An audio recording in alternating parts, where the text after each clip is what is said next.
Welcome back. More revelations have emerged from the Mueller report investigating Russian interference in the 2016 presidential election and collusion with the Trump administration.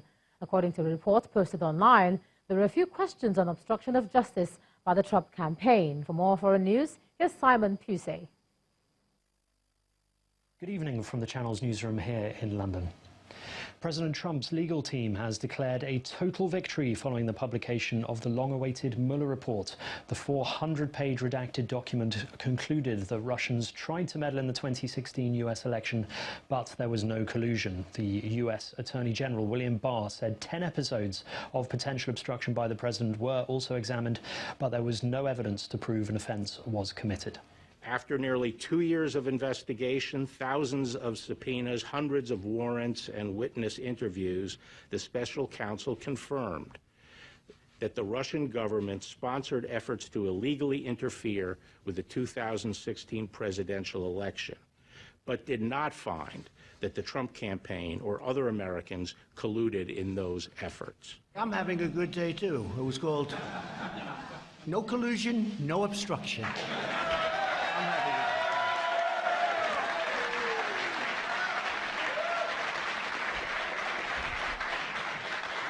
There never was, by the way, and there never will be.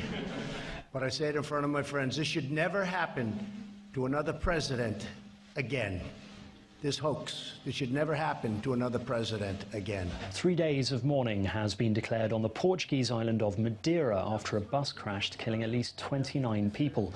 Most of the victims were German tourists. The driver lost control of the coach in a residential area, veering off a steep, narrow road. Local media is reporting that the accident was caused by either a brake failure or a problem with the accelerator cable. Germany's foreign minister is on the island to help those who are injured. North Korea says it no longer wants to deal with the U.S. Secretary of State Mike Pompeo. The nation says future nuclear talks should be held with someone more mature. The statement came just hours after Pyongyang announced it had test-fired a new tactical guided weapon. It's the first launch since the failed summit with the U.S. in February. Violence has marred the second phase of India's staggered election in West Bengal. Police forcibly dispersed a crowd who'd blocked a road because their voter ID cards had reportedly been snatched, preventing them from casting their ballot. 12 states with more than 155 million eligible voters are taking part in this round of polling. The election began last week and ends next month. Results are expected on May the 23rd. We are lucky we have voted. We hope we get a corruption-free government now. A wake has been held for the former Peruvian president, Alan Garcia. Supporters blamed the current president for his death and chanted "Vizcarra murderer" as Garcia's coffin was carried through a hall. The 69-year-old shot himself when police arrived at his house to arrest him in connection with a bribery investigation. He'd repeatedly denied any wrongdoing. Bereaved families have marked the end of a mourning period 40 days after the Ethiopia Airlines crash. They say they're still traumatized by the disaster. 157 people were killed when the 737 MAX nosedived shortly after takeoff. It comes after the CEO of Boeing took part in a test flight on board an upgraded 737 MAX jet. The MCAS software has been linked to 2 deadly crashes. Safety is our responsibility. We own it. And the work of our team will make the 737 MAX one of the safest airplanes ever to fly. That's our commitment. An earthquake has rocked Taiwan.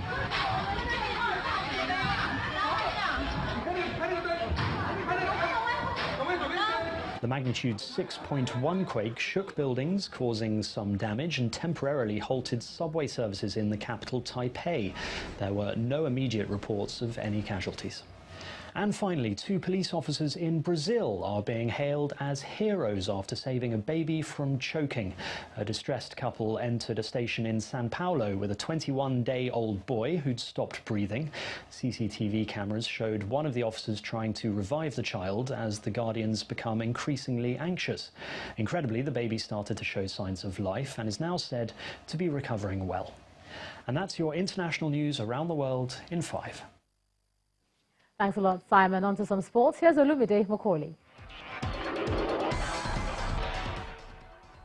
Thank you, Jama. Hello, welcome to Sports News. The UEFA Champions League has made a stop in Uyo, the Akwa Ibom state capital, as part of its world tour of countries sponsored by Nigeria Breweries. The tour provides football fans around the world with a chance to get closer to the iconic trophy and to heroes of the game.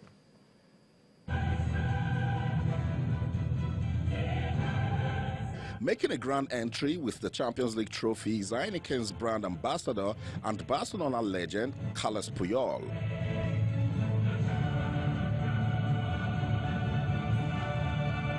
Former Super Eagles players and officials of Nigerian breweries are also here to promote the passion of the game of football. Managing Director of Nigerian Breweries Limited is excited that the trophy is making a first stop in Uyo. Simply because Heineken, which is a brand that, as you know, is present in 192 countries and is sponsor of the Champions League, and actually the relation with the Champions League has been for the last 25 years, is honored to come to Akwa Ibom State with an event which I think will bring the smile and joy to all its citizens. After the press briefing, the trophy made a visit to the government house. Governor Udom Emmanuel and the state executives were delighted to have the football legends and the silverware in Akwa Ibom. European Champions League is one of the topmost football discoveries in development of this game across the globe. And I really want to thank our Nigerian team too. We've also recorded huge success, and Africans in general. Anywhere you go, you still hear names of, George Weah, Abedi Pele, of blessed memory, Stephen Keshi, and a whole lot of our people, JJ Okocha, Mokache, so many of them, Victor Ikpeba, a lot to mention, who have made remarkable impact in this game across the globe. The governor showed appreciation to Nigerian breweries for bringing the trophy to his state and believes it will inspire more football development in Nigeria. Thank you very much. That's it on Sports News.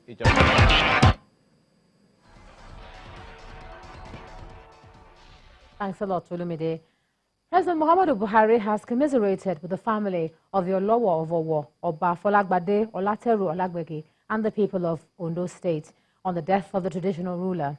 The president affirms that the late royal father was recognized as an accomplished legal luminary and a tutor who played an exemplary role in his life.